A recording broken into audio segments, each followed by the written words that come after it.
Assalamu alaikum students, hope you all are fine and doing good. This is going to be your chemistry class. Today in this class we will talk about the 11th chapter organic chemistry and the topic 11.4, that is about alkanes and alkyl radicals. So let's get started. So here we have the topic alkanes and alkyl radicals. What are alkanes? आपको पहले भी पता है, फिर दोबारा से मैं आपको नॉलेज रिफ़्रेश करवा देती हूँ। अल्केन्स जो हैं बेसिकली ये सैचुरेटेड हाइड्रोकार्बन्स हैं, और एक और आप नई चीज़ इसमें आज पढ़ेंगे, पैराफिन्स। ठीक है, सैचुरेटेड हाइड्रोकार्बन्स कौन से होते हैं? सैचुरेटेड वो होते हैं जिनके अंदर क्या होता है, सिंगल बॉन्ड। ठीक है, अल्केन्स, ठीक, जिनके अंदर सिंगल बॉन्ड होता है जिन ऑर्गेनिक कंपाउंड्स के अंदर। और पैराफिन से क्या मुराद है? पैरा, जो वर्ड पैरा है ना, पैरा मीन्स लिटल यानी कम, फिन affins means affinity, little affinity. It means जो अल्केन्स होते हैं उनके अंदर कम सलाहियत होती है रिएक्शन करने की। क्यों? क्योंकि इनके अंदर सिंगल बॉन्ड होता है और वो टाइटली पैक्ड होते हैं, इतनी मजबूती से जुड़े होते हैं कि ये रिएक्शन के लिए फ्री नहीं होते। Okay, so they have little affinity for reaction, that is why they are known as paraffins. Papers में ये क्वेश्चन आता है, what do you know about paraffins, what are paraffins? So paraffins are the organic compounds and they are alkanes, and alkanes are called paraffins because para means little and fins mean affinity.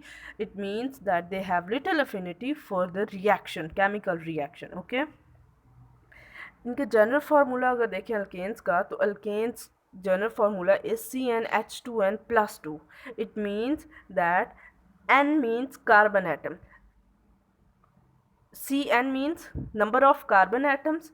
It may be 1, 2, 3, any whole number. ठीक है, it could be from 1 to 40, range इसकी 1 से 40 तक हो सकती है। 40 तक carbon atoms की ये मतलब क्या बन सकते हैं, कंपाउंड्स बन सकते हैं। And 2n+2 means 2, n means जितने कार्बन के एटम्स होंगे वही n का नंबर इधर प्लेस करना है, प्लस करना है 2 के अंदर, और फिर आपको हाइड्रोजन एटम्स मिल जाएंगे उसी का ऑर्गेनिक कंपाउंड के अंदर। जब आपको कार्बन का नंबर पता होगा तो हाइड्रोजन का आप खुद ब खुद फाइंड कर सकेंगे।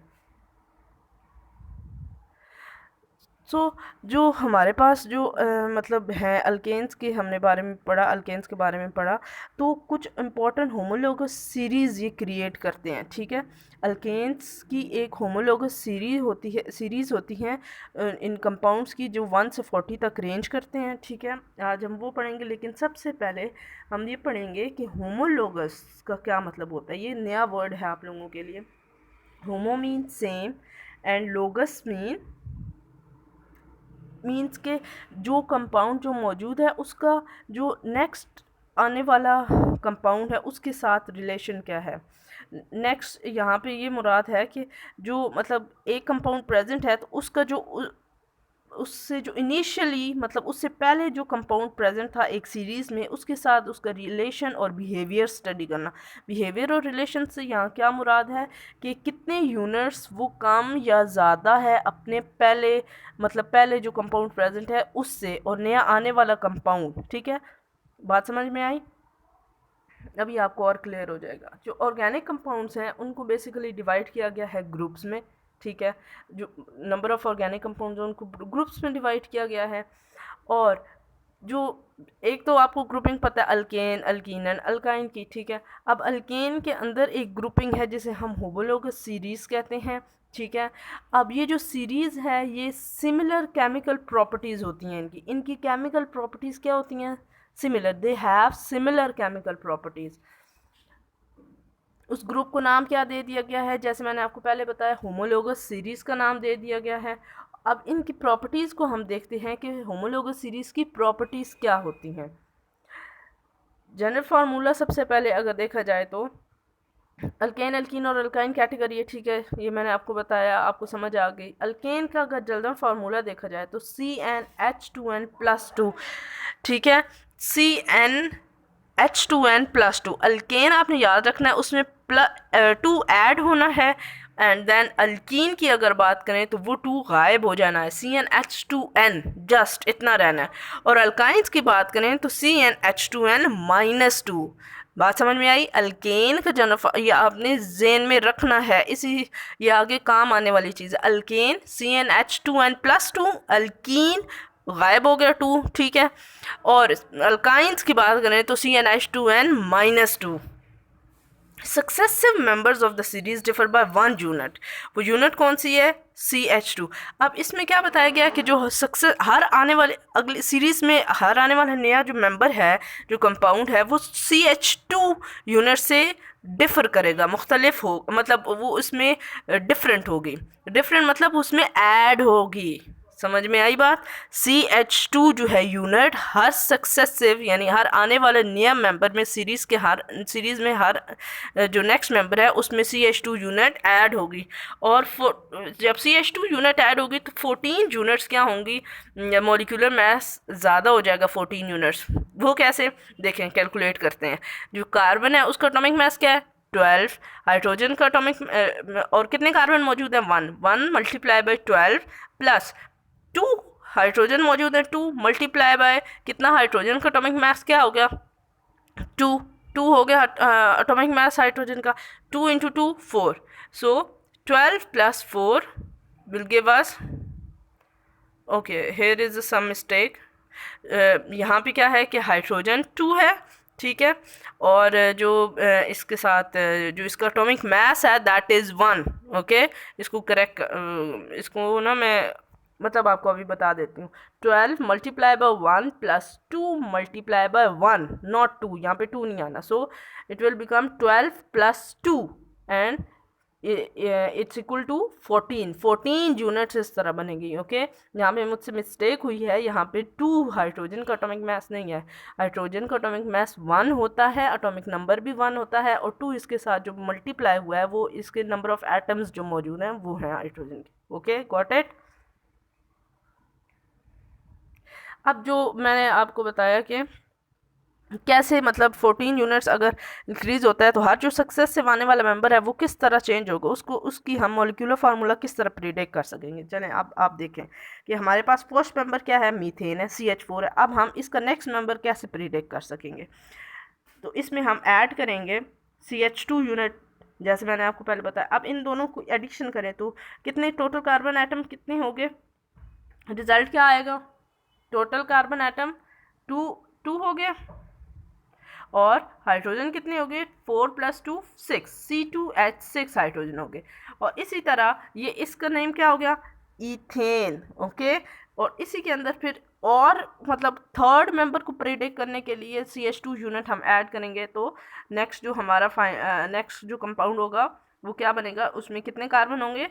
They will it will have 3 carbon atoms and 6 plus 2 8 hydrogen atoms. Okay, अब हम इनकी बकाया बाकी की प्रॉपर्टीज़ देखते हैं कि सिमिलर केमिकल प्रॉपर्टीज़ होती हैं, मैंने आपको पहले भी बताया था। लेकिन ये क्यों होती हैं? क्योंकि इनके अंदर जो फंक्शनल ग्रुप होता है वो सेम होता है। इनका फंक्शनल ग्रुप क्या होता है? सेम होता है।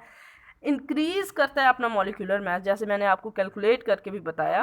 तो रेगुलर चेंज आता है फिजिकल प्रॉपर्टी में, जैसे कि मेल्टिंग पॉइंट हो गया, बॉइलिंग पॉइंट होगा, वो सिर्फ मॉलिक्यूलर मास के चेंज होने की वजह से आता है। और इंक्रीज़ होता है इनका मेल्टिंग और boiling point gradually, Aahista Aahista, जैसे जैसे मतलब कंपाउंड्स आगे चलते हैं तो ग्रेजुअली इंक्रीज़ होता है इनका मेल्टिंग और boiling point. Method of preparation इनके सेम है। ओके,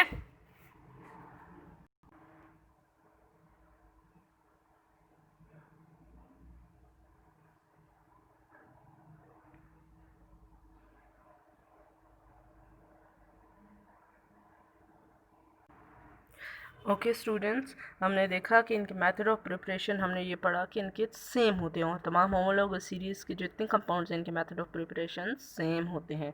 अब यहाँ पे इम्पॉर्टेंट बात क्या है, अभी मैं आपको बताने लगी हूँ कि जो जितने भी जो हाइड्रोकार्बन्स हैं ना, उनके जो पेरेंट मतलब जो पेरेंट ऑर्गेनिक कंपाउंड्स हैं ना, उनके जो compounds they are hydrocarbon in nature, ठीक है। लेकिन जो दूसरे ऑर्गेनिक कंपाउंड्स हैं वो डिराइव हुए हैं उन हाइड्रोकार्बन से। किस तरह डिराइव हुए हुए हैं? या तो किसी एटम को ऐड करके या फिर हाइड्रोजन को एलिमिनेट करके उसकी जगह किसी और एटम को ऐड करके, एलिमेंट को की एडिशन करके उसकी दूसरी प्रॉपर्टीज चेंज करके, तो वो डिराइव कंपाउंड्स होते हैं। ठीक है।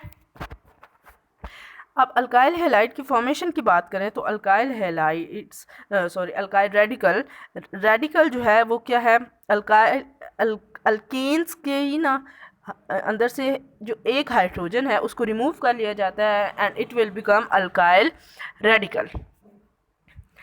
अब जो अल्काइल रेडिकल्स हैं they are basically derive from alkanes. ठीक है। और इनके जो ये बनते कैसे हैं, फॉर्मेशन कैसे होती है, एक हाइड्रोजन एटम को रिमूव करवाया जाता है किससे, अल्केन से। ओके। और इनकी रिप्रेजेंटेशन कैसे, मतलब किस तरह की जाती है, they are represented with capital R. Okay. Alkyl radicals की रिप्रेजेंटेशन किससे है, विद कैपिटल आर। और अल्केन्स का ANE को रिप्लेस करवा दिया जाता है YL से। सो ये कैसे बन जाता है, फॉर एग्जांपल ईथेन है आपके पास, जस्ट सपोज एग्जांपल के लिए ETHANE, तो इसका ANE को रिप्लेस करवा दिया जाएगा YL से and it will become ethyl. Okay. और मीथेन की भी इसी तरह होगी, METHANE मीथेन है ना, तो इसका ANE की जगह YL आ जाएगा तो मिथाइल। ओके। प्रोपेन का प्रोपाइल, ब्यूटेन का ब्यूटाइल। ओके। अभी हम देखेंगे इसका फॉर्मूला भी इसी तरह CnH2n+1 है। Okay. This is the general formula of alkyl radicals. अब ये किस तरह है कि मीथेन का अगर कैलकुलेट करना है तो इसके अंदर एक कार्बन एटम होता है, तो n की जगह आप क्या लगाएंगे, 1, और हाइड्रोजन कितने फिर आ जाएंगे, 2 × 1 + 1 3, तो 3 हाइड्रोजन आ जाएंगे मिथाइल रेडिकल में। सो it will become CH3। Okay. Methane का CH4 है, एक हाइड्रोजन कम हो जाएगा तो CH3। इसी तरह आप दूसरे तमाम अल्काइल रेडिकल्स के जो मॉलिक्यूलर फार्मूलाज हैं वो आप कैलकुलेट कर सकते हैं through this general formula. This is the table. इसमें क्या है कि आपके पास अल्केन्स मौजूद हैं, methane, ethane, propane, butane, pentane, hexane, heptane and octane, नोनेन, decane. Okay. Decane तक जो है वो आपके कोर्स में मौजूद हैं।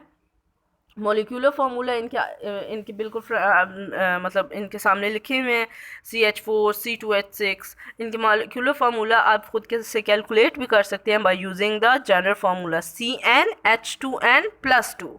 ओके। स्टार्ट में ही मैंने आपको बताया था। स्ट्रक्चरल फार्मूला भी इनके मेंशन है, आप इनको देखें। आपने ये टॉपिक पहले से पढ़ा हुआ है, आपको आइडिया है। इसी चैप्टर के स्टार्ट में हमने इस चीज़ को बहुत डिटेल से डिस्कस किया था। एंड देन अल्काइल रेडिकल जो है, इसका मीथेन का क्या बनेगा, methyl, ethane, ethyl, propane, propyl, butane, butyl. And then इसका अल्काइल रेडिकल के मॉलिक्यूलर फार्मूलाज, एक एक हाइड्रोजन जस्ट कम हो गया है और कुछ भी नहीं हुआ। Types of radicals of propane and butane. Butane और प्रोपेन के रेडिकल की टाइप्स को अगर देखें तो सबसे पहले हमारे पास क्या है, प्रोपेन। ये प्रोपेन का स्ट्रक्चर है, 3 कार्बन एटम्स हैं। ठीक है। अब 2 सिचुएशंस हैं आपके पास। ओके। फर्स्ट सिचुएशन में क्या है कि जब ये आपके पास प्रोपेन है, फर्स्ट सिचुएशन में क्या है कि आप इसका जो एंड्स वाले हाइड्रोजन है उनमें से कोई एक हाइड्रोजन रिमूव कर सकते हैं। ओके। हमने एक हाइड्रोजन रिमूव करना है ना, तो प्रोपेन और ब्यूटेन का अगर हम देखें तो प्रोपेन अगर टर्मिनल हाइड्रोजन यानी एंड वाला हाइड्रोजन अगर आप रिमूव करें, चाहे वो स्टार्ट से करें चाहे एंड से करें, तो तब क्या स्ट्रक्चर बनेगा, तब आपके पास बनेगा N propyl. I have told you earlier in this chapter that जब स्ट्रेट चेन बनता है तो we terms it as N.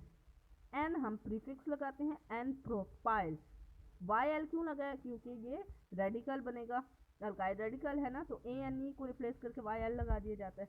अब एक और सिचुएशन आपके पास क्या है कि आप सेंट्रल हाइड्रोजन को रिमूव करें।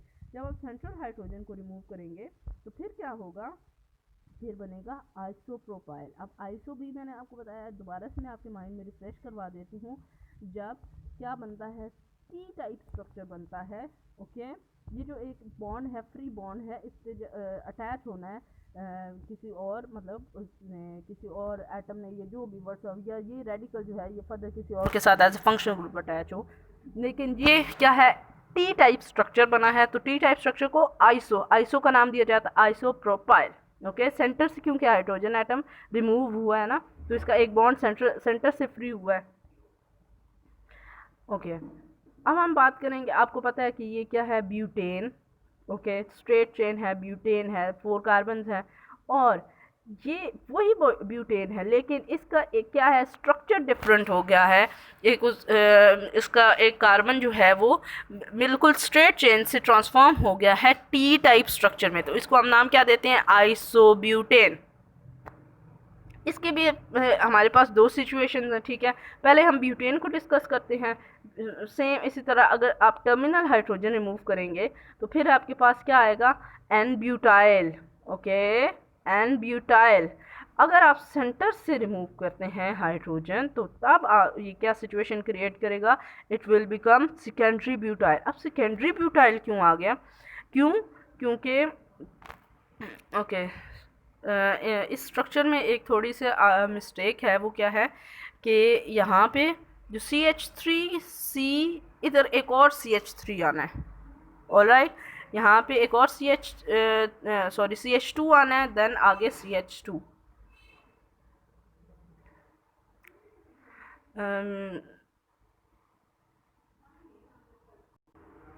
ओके स्टूडेंट्स, यहाँ पे क्या है कि एक मिस्टेक है, स्ट्रक्चर बनाते हुए मुझसे मिस्टेक हो गई है अभी, तो मैं आपको क्लियर कर देती हूँ इस चीज़ को कि जब आप सेंटर से हाइड्रोजन रिमूव करेंगे तो इसका स्ट्रक्चर क्या बनेगा, मैं बोलती हूँ, CH3 carbon hydrogen and then CH2, और फिर लास्ट पे इसका मिथाइल जो है वो तो मेंटेन रहेगा ही रहेगा, क्योंकि हमने एंड से हाइड्रोजन तो रिमूव नहीं ना करना, हम तो सेंटर से कर रहे हैं। ओके, समझ आ गई बात, CH3C, CH2 एंड CH3। अब इसको सेकेंडरी ब्यूटाइल कहा क्यों गया है, क्यों, क्योंकि जो जिस कार्बन से हाइड्रोजन रिमूव हुआ है ना, वो फर्दर 2 कार्बन के साथ अटैच है। अब यहाँ पे मैं आपको एक और बात बता देती हूँ, प्राइमरी सेकेंडरी टर्शरी, आपने ये वर्ड सुने होंगे, प्राइमरी सेकेंडरी टर्शरी। अब वो कार्बन जिससे हाइड्रोजन रिमूव हुआ है वो फर्दर सिर्फ एक कार्बन के साथ अटैच है, तो उसको हम नाम क्या देते हैं, प्राइमरी। अब वो कार्बन एटम जिससे हाइड्रोजन रिमूव किया वो फर्दर 2 कार्बन एटम्स के साथ अटैच है, so we term it as secondary. Okay, और ये ब्यूटाइल है तो ब्यूटाइल देंगे, यहाँ पे एक कार्बन मिसिंग है।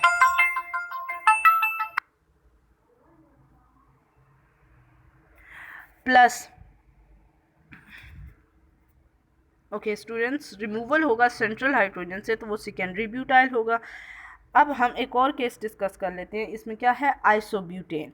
ठीक है, अब आइसो टी टाइप स्ट्रक्चर होता है, ब्यूटेन यानी 4 कार्बन। अब इसमें भी 2 कंडीशन हैं, हाइड्रोजन टर्मिनल से रिमूव होगा और फिर क्या होगा कि आपके पास आइसोब्यूटाइल स्ट्रक्चर आएगा। आइसो यानी टी टाइप स्ट्रक्चर एंड क्या है, ब्यूटाइल है, 4 कार्बन हैं, तो इस तरह ये ब्यूटाइल स्ट्रक्चर आएगा। अब सेंटर से अगर हाइड्रोजन रिमूव किया जाएगा तो फिर क्या होगा कि जब सेंटर से करेंगे तो ये फर्दर 3 कार्बन के साथ वो कार्बन एटम जिससे हाइड्रोजन हमने रिमूव किया वो फर्दर 3 कार्बन के साथ अटैच है, तो फिर हम उसको नाम क्या देते हैं, tertiary, and it is butane and we are talking about alkyl radical, so it will become butyl and tertiary butyl. Okay, I hope you all are clear.